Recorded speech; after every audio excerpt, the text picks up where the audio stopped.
के। अच्छा, एक और चीज़ बताऊँ मैं आपको, अगर तो आप इवन अपने नंबर जो दिखा रहे हैं ना, अगर वो भी दिखा दें, जो आप तो अपने हिसाब से वो नंबर दिखाएंगे जो आपके बेस्ट है। अगर आप वो वाले नंबर्स भी दिखाएंगे ना, तो भी उसमें जो कुछ लोग क्लेम करते हैं ना कि हम 80% हैं, 90% हैं, वो दावा धरा का धरा रह जाएगा। वैसे मैं हर बार जो वीकली नंबर्स आते हैं उनमें जाता नहीं हूँ बहुत ज़्यादा, क्योंकि मेरा एक कुछ अलग बिलीफ सिस्टम है। मैं उसमें ज़्यादा इसके लिए बहुत ज़्यादा उसमें कूदता नहीं हूँ। लेकिन जो मैं मेरी टीम को बार बार बोलता हूँ कि आप अपना काम करिए और आप बहुत अच्छा काम कर रहे हैं, और ये हमारे व्यूअर्स को पता है, और पूरी टीम मेहनत के साथ काम कर रही है। उनको मैं बार बार इसलिए कह रहा हूँ कि आपने बहुत अच्छा काम करा, और सैटरडे को जो हमारे ये नंबर्स हैं वो यही दिखा रहे हैं। और नॉइज़ को इग्नोर करके बस अपना काम अच्छे से करिए। बाकी तो सब, जैसा भगवान श्री कृष्ण ने कहा था ना कि तुम अपना कर्म करो, बाकी रिजल्ट की चिंता मत करो, वो किसी और के ऊपर छोड़ दो। तो अब बस अपना काम करिए और बाकी चीज़ें भूल जाइए। और बहुत शानदार हमारी टीम है, और सब ने इतना अच्छा काम किया। और हमारे व्यूअर्स ने जितना प्यार देना सैटरडे को, मैं बता नहीं सकता कितना। हमको जो फीडबैक आ रहा था सैटरडे को हमारे शोज़ को लेकर, वो बता रहा था ये नंबर्स हैं, ये हवा में नहीं आए। एक चीज़ और ऐड कर दूँ वैसे मैं, ये जो हमारा नंबर है ना, ये इससे भी ज़्यादा हो सकता था। एक विद इन हमारे नेटवर्क में भी हमारी जो स्ट्रीम्स हैं वो इतनी ज़्यादा हिट हैं कि कुछ और लोगों ने भी उन स्ट्रीम्स को यूज़ किया। तो वो भी टेक्निकली उन नंबर्स को भी अगर आप चाहें तो टेक्निकली हमारे नंबर्स में ऐड कर सकते हैं वैसे, क्योंकि हमारी स्ट्रीम को उन चैनल्स पर भी प्ले किया गया था। तो खैर एनीवे जो भी है, लेकिन बहुत एक आई पॉपिंग नंबर था हमारा।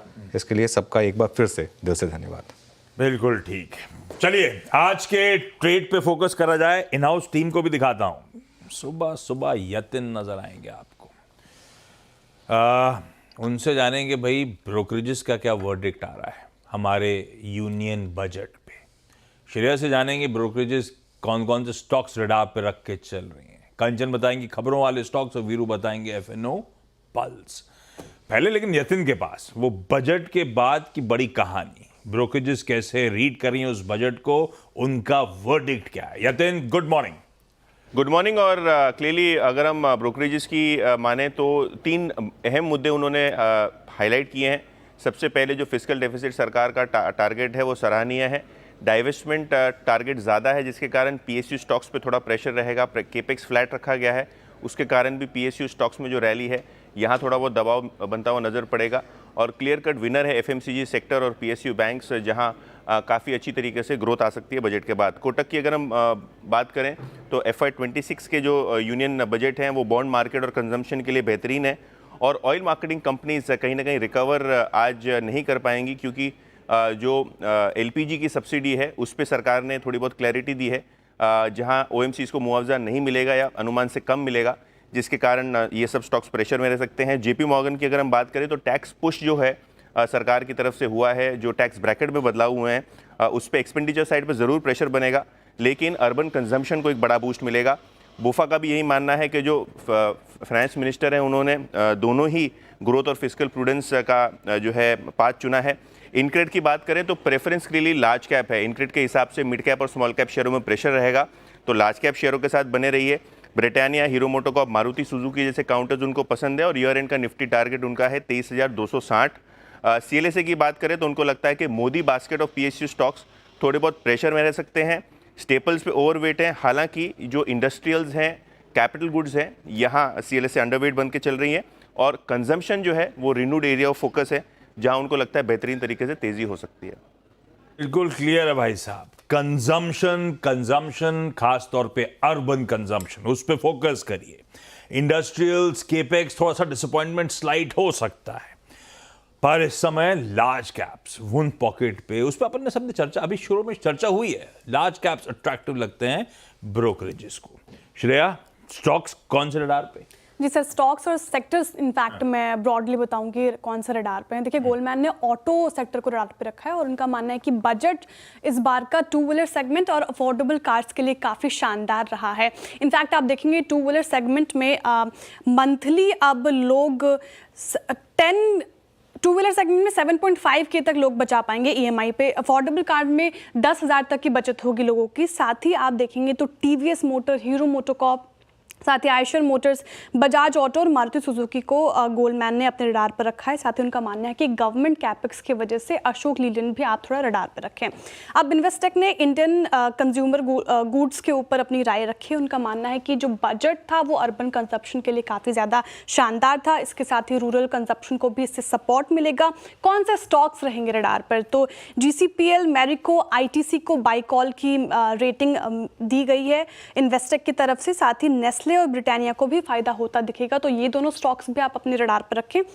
साथ ही डिस्क्रेशनरी सेगमेंट में देखेंगे तो रैडिको खदान, यूनाइटेड स्पिरिट्स और यूनाइटेड ब्रिवरीज भी आपको अपने पोर्टफोलियो के लिहाज से रडार पे रखना चाहिए। साथ ही टिकट कंजप्शन, मतलब छोटे छोटे कंजप्शंस के लिहाज से कौन से स्टॉक्स फोकस में रहेंगे, तो नाइका, टाइटन और सफायर फूड्स भी आपको अपने रडार पर रखना चाहिए। अब जेफरीज ने OMCs के ऊपर रिपोर्ट निकाली है। उनका मानना है कि LPG सब्सिडी बजट के मुताबिक 69% भार OMCs पर पड़ेगा। साथ ही OMCs के मार्केटिंग प्रॉफिट पर सरकार के सीमा लगाने के संकेत है। साथ ही इसके अलावा अगर आप देखेंगे तो ऑटो फ्यूल मार्जिन के फायदे से LPG नुकसान का असर थोड़ा घटता हुआ नजर आएगा। क्रूड कीमतें बढ़ी तो OMCs के प्रॉफिट को लेकर अनिश्चितता बढ़ जाएगी, और क्रूड कीमतें बढ़ी तो ऑटो फ्यूल मार्जिन भी घटेंगे। कौन से स्टॉक्स फिलहाल जिसके वैल्यूएशन मल्टीपल मिलेंगे, उसमें है BPCL, HPCL और IOCL को आपको रडार पर रखना है। इसके अलावा ITC पर भी रिपोर्ट है। जेफरीज और मॉर्गन स्टैनली ने रिपोर्ट निकाली है और मॉर्गन स्टैनली ने 16% अपसाइड पोटेंशियल रखा है। उनका मानना है कि जो बजट रहा और पर्सनल टैक्स को लेकर जो कटौती की गई, उसके साथ ही जो अर्बन को बूस्ट, कंजप्शन सेगमेंट को बूस्ट मिलेगा, उससे ITC को बहुत ही फायदा होता दिखेगा। इसके अलावा बिजनेस फंडामेंटल के साथ कंपनी की स्टेबल ग्रोथ काफ़ी ज़्यादा अच्छी है, तो ITC भी अभी रडार पर रखें आप। रखिए इन स्टॉक्स, इन थीम्स को अपने फोकस में। कंचन, रिजल्ट्स तो खैर ज्यादा थे नहीं, आरती इंडस्ट्रीज एक इंपॉर्टेंट है। कैसे लग रहे हैं नंबर्स? जी, नंबर्स हमें ठीक ठाक देखने को मिल रहे हैं सीक्वेंशियल बेसिस पे देखें तो, लेकिन YoY बेसिस पे यहाँ पे हमें एक भारी गिरावट देखने को मिली है। नेट प्रॉफिट में करीबन 63% का सीधा सीधा कट आता हुआ दिखाई दिया है। हालांकि जो रेवेन्यू है उसमें स्लाइट अप मूवमेंट हमें देखने को मिला, लेकिन अगेन जो एबिटा है कंपनी का और जो मार्जिन है वो यहाँ पे हमें कॉन्ट्रैक्ट होते हुए दिखाई दिए हैं। बेसिकली जो कंपनी की हायर फाइनेंस कॉस्ट है और जो बढ़ते हुए एक्सपेंसेस है उसका सीधा सीधा हमें रिफ्लेक्शन कंपनी के एबिटा में और मार्जिन में आता हुआ दिखाई दिया है। लेकिन EBITDA again I am telling कि सीक्वेंशियल बेसिस पे यहाँ पे एक अच्छी खासी ग्रोथ देखी गई है, और जो वॉल्यूम्स की बात करी जाए तो वहाँ पे भी हमें एक स्टेबल साइड देखने को मिली है। कंपनी के एक्सपोर्ट्स में भी हमें एक अपसाइड देखने को मिला है और डोमेस्टिक वॉल्यूम यहाँ पे हमें फ्लैट देखने को मिली है। कॉस्ट एफिशिएंसी, प्रोडक्ट डाइवर्सिफिकेशन और जियोग्राफिक एक्सपेंशन के जरिए जो कंपनी है वो अपने रिस्क को काफ़ी ज़्यादा मिटिगेट करती हुई नजर आई है, और कंपनी अपने US, यूरोप और जापान जैसे ग्लोबल मार्केट्स में और भी ज़्यादा एक्सपेंशन करने के बारे में सोच रही है। ओके, चलिए तो ये कुछ नंबर्स एक काम करते हैं एक बार। कंचन, ऑटो सेल्स अभी तो खैर कंपनी भी बजट में बिजी थी, इक्का दुक्का नहीं दिए है ना। आ जाएंगे सारे नंबर्स, लेकिन जो जो आए वो कौन कौन से और कैसे रहे। जी, शुरुआत करते हैं हीरो मोटोकॉर्प के साथ। नंबर्स यहाँ पे हमें अच्छे देखने को मिले हैं। टोटल सेल्स में कंपनी में करीब करीब 2% की हमें बढ़ोतरी देखने को मिली है, लेकिन डोमेस्टिक सेल की अगर YoY बेसिस पे बात करी जाए तो ये 2% गिरता हुआ दिखाई दिया है। लेकिन अगेन अगर हम सीक्वेंशियल बेसिस पे देखें तो यहाँ पे हमें एक अच्छी ग्रोथ देखने को मिली है। पिछले महीने जो नंबर उभर के आया था वहाँ से अच्छा खासा इजाफा इस महीने की सेल्स में हमें देखने को मिला है। इनफैक्ट जो एक्सपोर्ट्स है वो भी अपने हायर साइड में बने हुए हैं। 30,495 यूनिट इस टाइम पे कंपनी ने एक्सपोर्ट किए हैं, और जो हीरो के जो EV ब्रांड्स है विदा, और उसमें अच्छा खासा एक पॉजिटिव ट्रैक्शन देखने को मिल रहा है। ग्लोबल बिजनेस की बात करी जाए कंपनी के तो वहाँ पे अप्रॉक्सीमेटली 141% का एक अच्छा खासा हमें मूवमेंट देखने को मिला है। स्पेशली अगर हम बांग्लादेश की बात करें और कोलंबिया की बात करें तो वहाँ से एक पॉजिटिव आउटलुक दिया जा रहा है।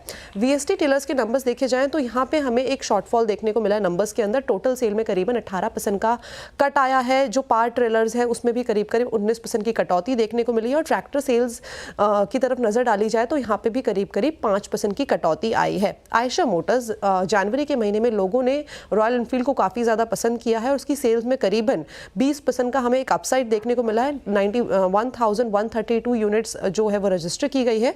इनफैक्ट अगर एक्सपोर्ट्स की बात करी जाए तो वहाँ पे भी करीब करीब 79% की हमें बढ़ोतरी देखने को मिली है। ठीक बात। आयशर मोटर्स के नंबर्स अच्छे, पर बजट में महंगी वाली या कहें हायर CC बाइक्स की इंपोर्ट ड्यूटी रिड्यूस कर दी गई है। हार्ले डेविडसन के फेवर में ऐसा लग रहा चला गया मामला, पर नंबर्स अच्छे हैं। और आज सारे फिर 4 व्हीलर के, कमर्शियल व्हीकल्स के, बजाज ऑटो वगैरह के सबके नंबर्स अवेटेड होंगे। श्रेया, लेकिन यूपीएल ब्रोकरेज से रडार पे आ रही है, कैसा लग रहा है स्टॉक, क्या व्यू बन रहा है?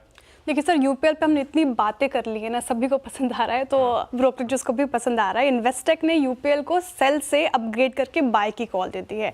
टारगेट प्राइस भी बढ़ा दिया है, 450 रुपये प्रति शेयर से 700 रुपये प्रति शेयर कर दिया, यानी कि सीधा 20% का अपसाइड पोटेंशियल इन्वेस्टेक को यूपीएल में नजर आ रहा है। कारण तो ये जिस तरीके से बजट अनाउंसमेंट हुए और कंजप्शन को जैसा बूस्ट मिलेगा, तो यूपीएल रडार पर रखने की सलाह है। साथ ही ग्लोबल मैक्रो डिमांड में रिकवरी के लिए गाइडेंस कंपनी अचीव कर लेगी, ये एक पॉजिटिव ट्रिगर है यूपीएल के लिए।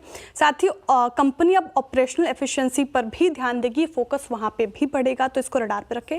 साथ ही नेट डेट यानी कर्ज को कम करने पर भी कंपनी का फोकस रहेगा फाइनेंशियल 2025 में, इसलिए यूपीएल बाय की कॉल। इन्वेस्टेक को पसंद आ रहा है 700 के टारगेट्स के साथ। कंचन, बाकी के कौन से स्टॉक्स की न्यूज? जी, शुरुआत करते हैं हम कोल इंडिया के साथ। इनका प्रोडक्शन का डेटा जो है वो आ गया है, लेकिन प्रोडक्शन में हमें एक स्लाइड कट देखने को मिला है। बेसिकली स्लाइड कट नहीं, स्लाइड मूवमेंट हमें देखने को मिला है कि माय बैड, स्लाइड कट देखने को मिला है 0.8% का। और कंपनी के जो 5 सब्सिडरी है उनकी अगर प्रोडक्शन रेट की बात करी जाए तो वहाँ पे काफ़ी ज़्यादा डाउनफॉल आया है। साथ ही साथ कंपनी का ये भी कहना है कि जो आने वाले 2 महीने बचे हैं वहाँ पे कंपनी को 207 मिलियन टन का जो प्रोडक्शन है वो अचीव करना होगा, तभी जाके जो फिस्कल ईयर 25 है जो उसकी प्रोडक्शन के लिए गाइडेंस दी गई थी वो जाके हमें पूरी होती हुई दिखाई देगी। मॉयल को रखना होगा यहाँ पे क्योंकि अपडेट्स आ गए हैं। करीब करीब 1.6 लाख टन मैग्नीज ओर का कंपनी ने प्रोडक्शन किया है। सेल्स की बात करी जाए तो 17% का हमें यहाँ पे इजाफा देखने को मिला है। एक्सप्लोरेटरी कोर ड्रिलिंग भी करीब करीब 10% यहाँ पे बढ़ती हुई दिखाई दी है। और कंपनी ने बताया जो मैग्नीज का कंटेंट है वहाँ पे भी करीबन 44% का अपसाइड, और उससे ज़्यादा वाले जो ओर की कीमतें हैं वहाँ पे हमें करीबन 3.5% की बढ़ोतरी देखने को मिली है। ल्यूपिन को रखना होगा रडार में बिकॉज यूएस एफडीए ने इनकी सोमरसेट फैसिलिटी की जो इंस्पेक्शन है उसको बिना किसी ऑब्जर्वेशन किए क्लोज कर दिया है।